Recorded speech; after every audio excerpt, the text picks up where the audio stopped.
Bank promotion exam guide में आपका स्वागत है। आज हम आरबीआई और डीआईसीजीसी का latest risk based premium framework cover करेंगे। यह टॉपिक आपके आने वाले एग्जाम के लिए इम्पोर्टेंट है। तो चलिए शुरू करते हैं।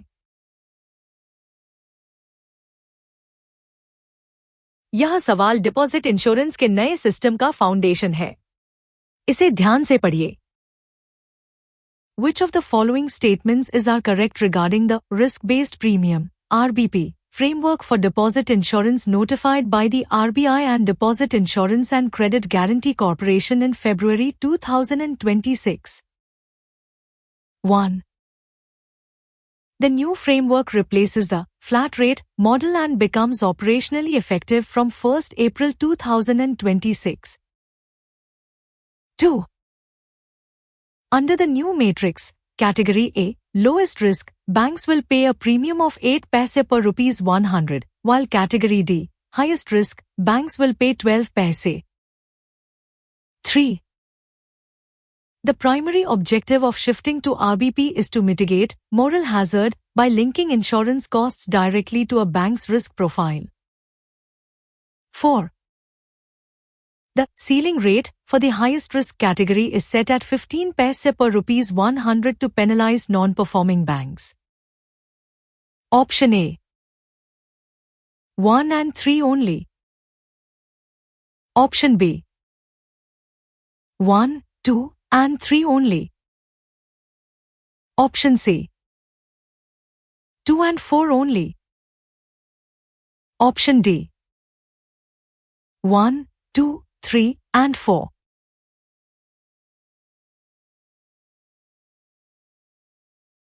सही जवाब है ऑप्शन बी, यानी स्टेटमेंट्स 1, 2 और 3 सही हैं, लेकिन स्टेटमेंट 4 गलत है। चलिए डीआईसीजीसी के इस नए फ्रेमवर्क को डिकोड करते हैं। पहले हमारे देश में एक फ्लैट रेट सिस्टम चलता था, यानी चाहे बैंक बहुत सेफ हो या बहुत रिस्की, सबको सेम प्रीमियम देना पड़ता था। इससे एक प्रॉब्लम होती थी जिसे मोरल हैजर्ड कहते हैं। मतलब सेफ बैंक्स को रिस्की बैंक्स की गलतियों की सजा भुगतनी पड़ती थी। इसलिए आरबीआई ने यह नया आरबीपी फ्रेमवर्क लॉन्च किया है। अब सिस्टम बदल गया है। अब बैंक्स को 4 कैटेगरीज में बांटा गया है। कैटेगरीज ए, बी, सी और डी। जो सबसे सेफ बैंक है, यानी कैटेगरी ए, वो सिर्फ 8 पैसे पर 100 रुपीज का प्रीमियम देगा। मॉडरेट रिस्क वाले 10 पैसे, हाई रिस्क वाले 11 पैसे और जो सबसे ज्यादा रिस्की हैं, यानी कैटेगरी डी वाले, उन्हें 12 पैसे देने होंगे। अब यहाँ एक बहुत बड़ा एग्जाम ट्रैप है। डीआईसीजीसी एक्ट के तहत मैक्सिमम सीलिंग रेट 15 पैसे अलाउड है, लेकिन अभी जो ऑपरेशनल सीलिंग लगाई गई है वो 12 पैसे ही है। एग्जाम में याद रखिए, लीगल लिमिट 15 पैसे है, लेकिन करंट चार्ज लिमिट 12 पैसे है। यह प्रीमियम बैंक को अपने एसेसेबल डिपॉजिट्स पर भरना होता है और यह बर्डन डिपॉजिटर पर पास नहीं किया जा सकता। मान लीजिए आपका बैंक बहुत स्ट्रांग है, तो अब उसका खर्चा बचेगा क्योंकि उसे कम प्रीमियम देना होगा। अगले सवाल में हम देखेंगे कि टियर 1 और टियर 2 बैंक्स में क्या अंतर है। यहाँ हम देखेंगे कि अलग अलग बैंक्स के लिए रूल्स कैसे बदलते हैं। Consider the following statements regarding the classification models and exclusions under the 2026 Risk-Based Premium (RBP) framework. 1. Tier 1 model applies to scheduled commercial banks (SCBs) and small finance banks (SFBs) utilizing supervisory risk ratings. 2. Tier 2 model applies specifically to regional rural banks, RRBs, and cooperative banks, relying on quantitative metrics like CRAR and NPA ratios. 3. Exclusions: local area banks, labs, and payments banks are excluded from the RBP assessment and will continue to pay the flat card rate. Which of the statements above are correct? Option A. 1 only. Option B. 1 and 2 only. Option C. 2 and 3 only. Option D. 1, 2 and 3.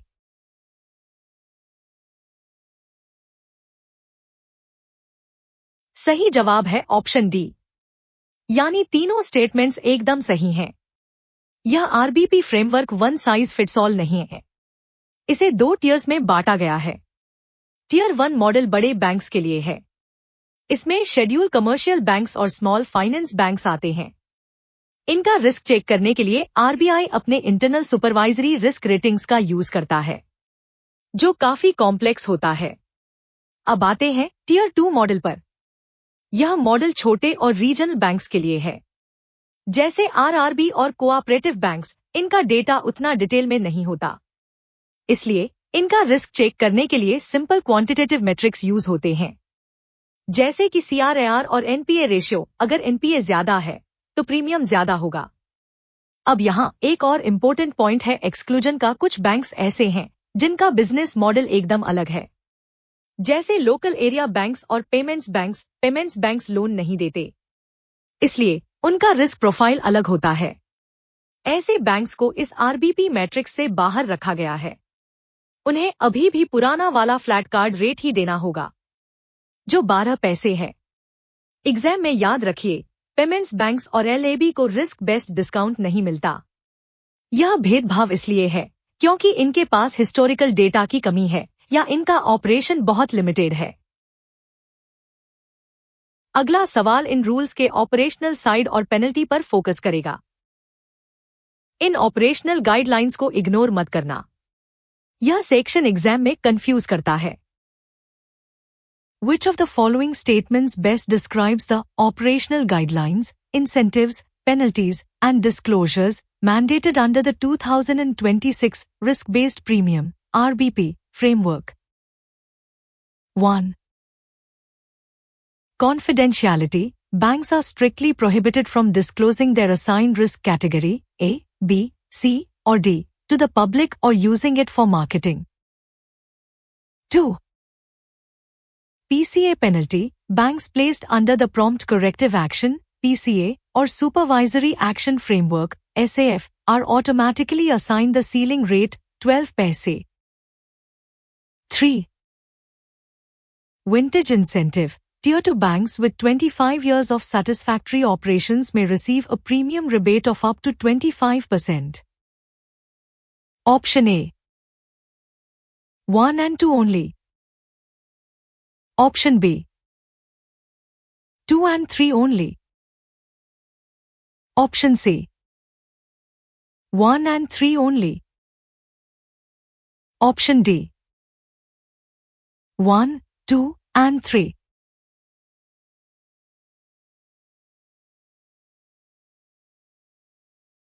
सही जवाब है option D, यानी तीनों statements एकदम सही हैं। सबसे पहले बात करते हैं कॉन्फिडेंशियलिटी की। अगर किसी बैंक को कैटेगरी ए मिलती है तो वह इसका ढिंढोरा नहीं पीट सकता। आरबीआई ने साफ मना किया है। क्यों? क्योंकि अगर पब्लिक को पता चला कि फलाना बैंक कैटेगरी डी में है तो लोग डर के मारे अपना पैसा निकाल लेंगे। इससे पैनिक फैल सकता है, इसलिए यह रेटिंग स्ट्रिक्टली कॉन्फिडेंशियल है। दूसरा रूल है पेनल्टी का। अगर कोई बैंक पीसीए यानी प्रॉम्प्ट करेक्टिव एक्शन या एसएएफ के अंडर आता है तो उसे कोई डिस्काउंट नहीं मिलेगा। उसे ऑटोमेटिकली सीलिंग रेट यानी 12 पैसे का प्रीमियम देना होगा। यह एक तरह की सजा है खराब परफॉर्मेंस के लिए। तीसरा रूल है विंटेज इंसेंटिव। यह रूल टियर 2 बैंक्स यानी आरआरबी और कोऑपरेटिव बैंक्स के लिए है। अगर कोई पुराना बैंक 25 साल से अच्छा काम कर रहा है बिना किसी क्लेम या डिफॉल्ट के, तो उसे रिवॉर्ड मिलना चाहिए। ऐसे बैंक्स को उनके बेस प्रीमियम पर 25% तक की छूट यानी रिबेट मिल सकती है। एग्जाम में याद रखिए, पीसीए में आने वाले बैंक्स को मैक्सिमम प्रीमियम देना पड़ता है। मान लीजिए आप एक पुराने कोऑपरेटिव बैंक के मैनेजर हैं, तो यह विंटेज रूल आपके लिए बहुत बड़ा बेनिफिट है। अगले सवाल में हम यह समझेंगे कि रिस्क स्कोर कैलकुलेट कैसे होता है। यह सवाल वेटेज और कैलकुलेशन के बारे में है। इसे गलत मत करना। Which of the following statements are incorrect regarding the composite risk score, CRS, and parameter weightages used to determine the premium category under the 2026 Risk-Based Premium (RBP) framework? 1. To qualify for category A, low risk, and the minimum premium rate, 8 paise, a bank must achieve a composite risk score of 80 or above out of 100. 2. The scoring model evaluates 4 core parameters: capital adequacy, asset quality, liquidity, and digital transaction volume. 3. Asset quality, specifically net NPA ratios, carries the highest weightage, approximately 40%, in the assessment model. 4.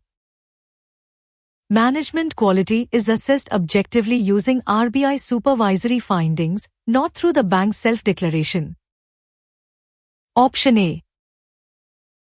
1 only. Option B. 2 only. Option C. 1 and 3 only.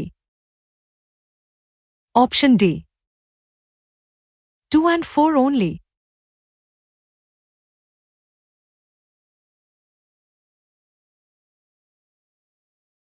सही जवाब है option B, यानी statement 2 गलत है।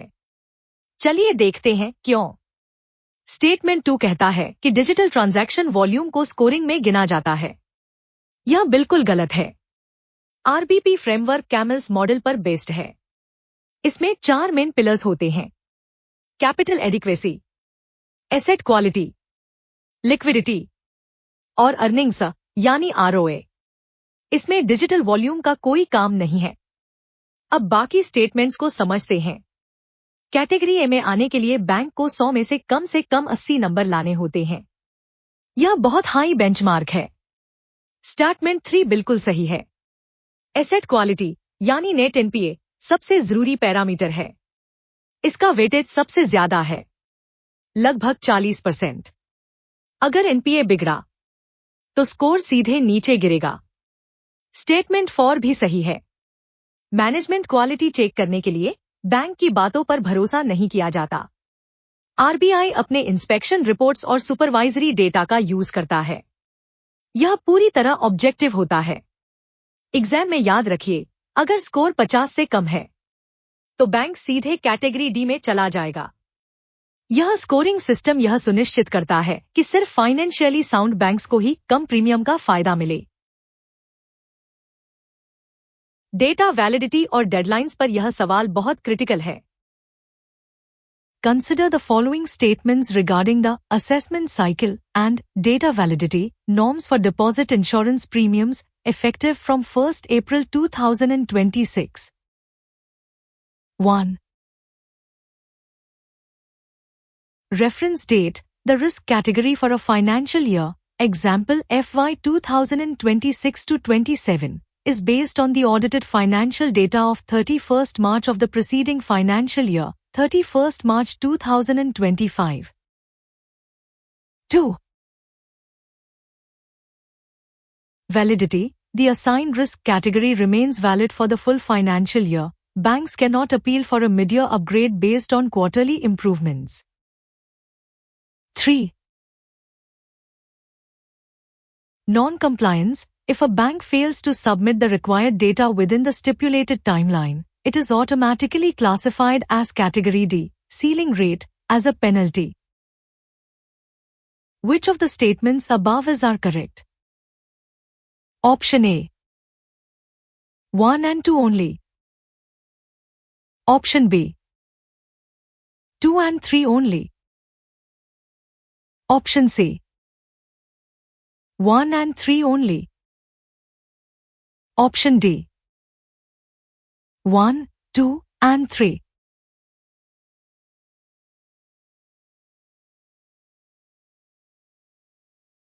सही जवाब है option D. तीनों स्टेटमेंट्स सही हैं। यह सवाल असेसमेंट साइकिल के बारे में है। सबसे पहले, आरबीआई प्रोविजनल डेटा पर भरोसा नहीं करता। इसलिए प्रीमियम कैलकुलेशन के लिए हमेशा पिछले साल का ऑडिटेड डेटा यूज होता है। इसे लैग्ड अप्रोच कहते हैं। मतलब फाइनेंशियल ईयर 26-27 का प्रीमियम मार्च 25 के डेटा पर बेस्ड होगा। दूसरा रूल है वैलिडिटी का। एक बार जो रेटिंग मिल गई वह पूरे साल के लिए लॉक हो जाती है। अगर बैंक जून में अपनी परफॉर्मेंस सुधार भी ले तो भी उसे अपग्रेड नहीं मिलेगा, उसे अगले साल तक इंतजार करना होगा। लेकिन अगर बैंक पर मोराटोरियम लग जाए तो डाउनग्रेड तुरंत हो सकता है। तीसरा और सबसे सख्त रूल है नॉन कंप्लेंस का। अगर बैंक ने समय पर डेटा सबमिट नहीं किया तो DICGC कोई दया नहीं दिखाएगा। उस बैंक को सीधे डिफॉल्टर मानकर कैटेगरी डी में डाल दिया जाएगा। मतलब उसे मैक्सिमम 12 पैसे का प्रीमियम देना होगा। एग्जाम में याद रखिए, डेटा सबमिशन में देरी का मतलब है सीधा फाइनेंशियल लॉस। यह सिस्टम इसलिए बनाया गया है ताकि बैंक्स डिसिप्लिन में रहें और ट्रांसपेरेंसी बनाए रखें। अगले सवाल में हम मर्जर और एक्विजिशन के दौरान प्रीमियम रूल्स को देखेंगे। यह सवाल मर्जर और नए बैंक्स के सिनेरियो पर है। इसे लॉजिक से सॉल्व करें। Scenario a new bank begins operations in May 2026. Separately, in August 2026, Bank X, Category A 8 पैसे, acquires Bank Y, Category D 12 पैसे. According to the RBP guidelines, how will the premium rates be determined for these entities? 1. New bank. It will be assigned to Category B, standard rate, for its first 3 years of operation due to a lack of historical data. 2. Merger. The combined entity will pay the premium rate of the transferee bank, Bank X, 8 paise, for the remainder of the financial year. 3. Merger. The deposits of the transferor bank, Bank Y, will continue to be charged at 12 paise until the next annual assessment. Select the correct option based on the statements above. Option A. 1 and 2 are correct, 3 is incorrect. Option B. 1 and 3 are correct, 2 is incorrect. Option C. 2 and 3 are correct, 1 is incorrect. Option D. Only 1 is correct.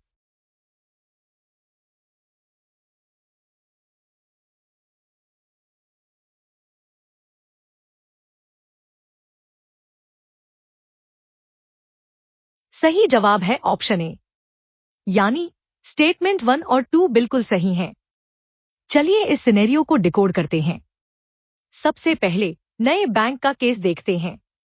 जब कोई bank नया खुलता है तो उसके पास asset quality या profit का कोई पिछला रिकॉर्ड नहीं होता। इसलिए DICGC उसे तुरंत बेस्ट रेटिंग यानी कैटेगरी ए नहीं दे सकता।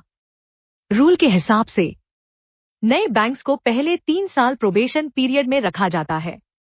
इस दौरान उन्हें कैटेगरी बी यानी मॉडरेट रिस्क माना जाता है और स्टैंडर्ड रेट चार्ज किया जाता है। अब आते हैं मर्जर वाले केस पर। यहाँ बैंक एक्स ने बैंक वाई को एक्वायर कर लिया है।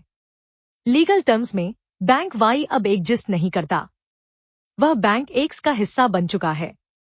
इसलिए बैंक वाई के सारे डिपॉजिट्स अब बैंक एक्स की लायबिलिटी हैं।